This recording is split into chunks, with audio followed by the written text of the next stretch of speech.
आपने कई बार गैंगस्टर की कहानी तो सुनी होगी, लेकिन आज के इस वीडियो में जिस गैंगस्टर की हम बात कर रहे हैं वो महज 16 साल की उम्र में ही जुल्म की दुनिया का बेताज बादशाह बन गया। दोस्तों, अभी तक आपने कई गैंगस्टरों के बारे में सुना होगा, जैसे श्री प्रकाश शुक्ला, मुन्ना बजरंगी, मुख्तार अंसारी, ब्रजेश सिंह, धनंजय सिंह। लेकिन सब लगभग उम्र की उस दहलीज पर पहुंच गए थे जहां से जराइम की दुनिया में एंट्री करना बहुत आसान होता है। गैंगस्टर की कहानी बताने जा रहे हैं जो बहुत ही कम उम्र में अपराध की दुनिया में अपना नाम स्थापित करना चाहता था। नाम दुर्लभ कश्यप, उम्र 16 साल, पेशा अपराध। मध्य प्रदेश के उज्जैन जिले के कम उम्र के लड़कों की गिरोह का सरगना था दुर्लभ कश्यप। उसकी उम्र अपने भविष्य को संवारने की थी, लेकिन होश संभालने के साथ ही उसकी चाहत मशहूर होने की हो गई और अपने इसी सपने को पूरा करने के लिए उसने अपराध जगत में कदम रखा और अपने इस कदम में उसने सहारा लिया सोशल मीडिया का। उज्जैन जिले के उसके जैसे सैकड़ों युवा उसके साथ जुड़ते चले गए। पुलिस को चकमा देने के मामले में उसने बड़े बड़े अपराधियों को भी पीछे छोड़ दिया था और अपराध करने में दाऊद की राह पर था। लेकिन कहते हैं कि बुरे काम का बुरा नतीजा। एक दिन ऐसा आया जब एक गैंग वॉर में उसकी हत्या हो गई और वो हमेशा हमेशा के लिए मशहूर हो गया। दुर्लभ कश्यप उम्र के इस पड़ाव पर था जहां हर बच्चा बड़ा होकर डॉक्टर, इंजीनियर या पुलिस में जाकर बड़ा अधिकारी बनने का सपना देखता है, लेकिन उसे तो कुछ और ही बनना था। दुर्लभ युवकों के बीच काफी फेमस था और उस दौर में 16-17 साल के युवा बहुत तेजी से उसके साथ जुड़ते चले जा रहे थे। अपराध की दुनिया में शामिल होने वाले युवक दुर्लभ कश्यप को एक आइकॉन की तरह देखने लगे थे। सोशल मीडिया के जरिए शहर में अपना खौफ फैलाने के लिए की गई पोस्ट में भी कश्यप का नाम चर्चा में रहता था। दुर्लभ कश्यप हमेशा अपने माथे पर गोल्ड टीका, आंखों में काजल और गले में ब्लैक कपड़ा डालता था। अपनी इस लाइफ स्टाइल की वजह से वो और भी चर्चित रहता था। आखिर दुर्लभ की मौत कैसे हुई, ये भी हम आपको बताएंगे। 2 साल पहले दुर्लभ कश्यप ने अपने फेसबुक वॉल पर एक पोस्ट डालकर दहशतगर्दी फैलाने का काम शुरू किया और उसने बाकायदा इसके लिए रेट तय कर दिया। दुर्लभ जैसे कपड़े पहनता था, उसके गैंग के सदस्य भी ठीक वैसे ही कपड़े पहना करते थे, या फिर यूं कहें कि उसकी गैंग का यह ड्रेस कोड बन चुका था। ये गैंग सोशल मीडिया पर पोस्ट के जरिए लोगों को अपनी तरफ आकर्षित करता था। इस गैंग का फेसबुक पोस्ट होता था, अगर कोई गैंगस्टर किसी को परेशान कर रहा हो या कोई विवाद हो, छोटा हो बड़ा हो, हम सब निपटा देंगे। और धीरे धीरे पूरे उज्जैन शहर में इस गैंग के नाम की तूती बोलने लगी। और आ गया साल 2018 जब दुर्लभ ने फेसबुक पर एक पोस्ट करके दहशत फैला दी और पहली बार इस गैंग के 23 लोगों को गिरफ्तार किया गया। पुलिस ने अक्टूबर 2018 में उस समय इस नई गैंग के 23 सदस्यों को गिरफ्तार किया जो कि कम उम्र के थे। इसमें कुछ नाबालिग भी थे। गुंडागर्दी, मारपीट, लोगों को डराने के मामले में केस दर्ज हुआ। दुर्लभ कश्यप का फेसबुक पर स्टेटस था कि वो कुख्यात बदमाश, हत्यारा और अपराधी है। कोई सा भी विवाद हो, कैसा भी विवाद हो, तो उससे संपर्क करें।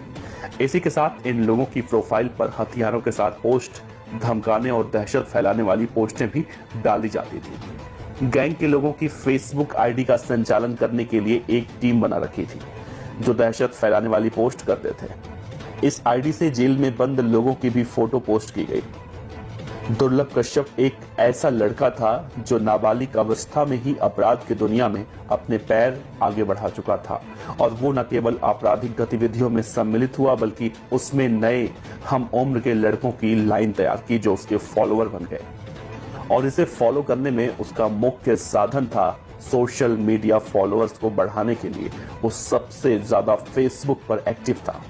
कई बार उसने व्हाट्सएप ग्रुप भी बनाए और उसी के माध्यम से अपने लड़कों को मूवमेंट करवाना, कई जगह पर जाना, विवाद में शामिल होना, नशा करना, इस प्रकार की उसके लिए बातें आम हो चुकी थी।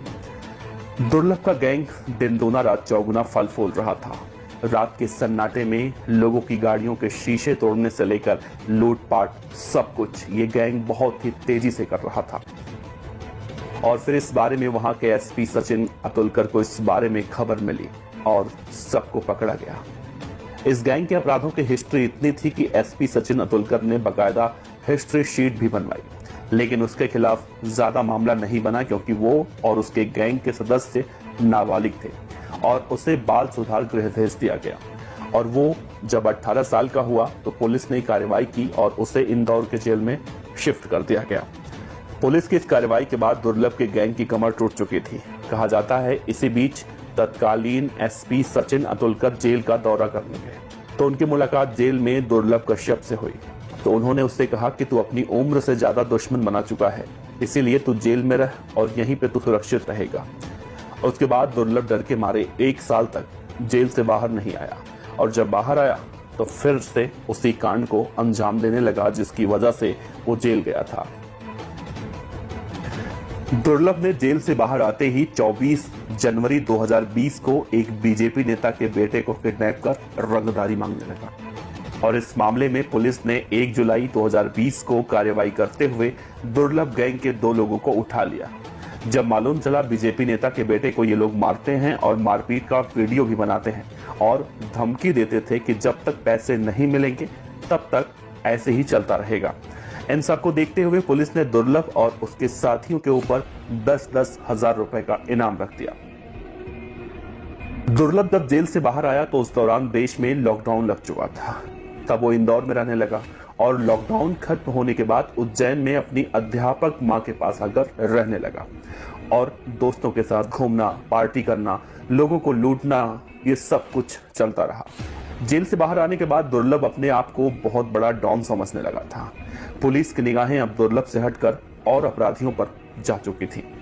लॉकडाउन चल रहा था, अपराध अपने चरम पर था।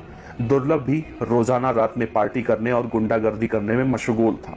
लेकिन वो दिन भी आ गया जब दुर्लभ का अंत होने वाला था। उस रात कुछ ऐसा हुआ जिसके बाद दुर्लभ का आतंक उज्जैन से हमेशा हमेशा के लिए खत्म हो गया। एक रात दुर्लभ अपने साथियों के साथ रफीगंज इलाके में एक चाय वाले से चाकू की नोक पर रंगदारी मांगता है और वहां से फरार हो जाता है। चाय वाला अमन उर्फ भूरा लूटने के बाद माधवनगर थाने में जाता है शिकायत करने, लेकिन उसकी शिकायत नहीं सुनी जाती। पुलिस वाले उसे डांटकर भगा देते हैं और दुर्लभ रात के 1 बजे फिर उसी चाय की दुकान पर पहुंचता है जहां पर एक शहनवाज नाम का युवक पहले से ही मौजूद रहता है। किसी बात को लेकर उन दोनों में कहासुनी होती है और तभी अचानक दुर्लभ अपने जेब से कट्टा निकालता है और शहनवाज को गोली मार देता है। गोली लगते ही शहनवाज वहीं गिर जाता है और वहां पर मौजूद उसके साथी दुर्लभ को घेर लेते हैं और चाकुओं से 34 वार दुर्लभ पर करते हैं। दुर्लभ को गिरता देख उसके साथी पहले ही भाग जाते हैं, जिसका परिणाम ये हुआ कि जराइम की दुनिया में अपना नाम कमाने की चाहत रखने वाला एक 20 साल का दुर्लभ गैंग वॉर में चाकुओं के 34 वार से मारा गया। इस घटना का मुख्य गवाह बना वो चाय वाला और उसकी निशानदेही पर दुर्लभ के कई साथियों को गिरफ्तार भी किया गया। लेकिन गिरफ्तार होने के बाद दुर्लभ के एक साथी अभिषेक ने कहा कि शहनवाज को गोली लगने के बाद जब उसके साथी दुर्लभ को चाकुओं से मार रहे थे तो चाय वाले अमन उर्फ भूरा ने चिल्लाकर कहा था कि शादाब भाई, जान से मार दो उसको, उसे जिंदा मत छोड़ना। पुलिस अपनी जांच पड़ताल में लगी रही और दुर्लभ कश्यप की हत्या के करीब 2 महीने के बाद यह खबर आई कि इस हत्याकांड का मुख्य आरोपी श्रीराज बाबा उर्फ चाय वाले ने जेल में आत्महत्या कर ली। दोस्तों, दुर्लभ कश्यप की कहानी बताने का मकसद हमारा सिर्फ और सिर्फ इतना है कि बुरे काम का अंजाम बुरा ही होता है। जब दुर्लभ की मौत हुई तो उसके पिता रजनीश कश्यप ने मीडिया से बातचीत करते हुए कहा था कि कोई भी उनके बेटे के जैसा ना बने और इस तरह से खत्म हुआ उज्जैन शहर से आतंक का पर्याय। रोज तक न्यूज को सब्सक्राइब कीजिए, आइकॉन बेल को क्लिक कीजिए।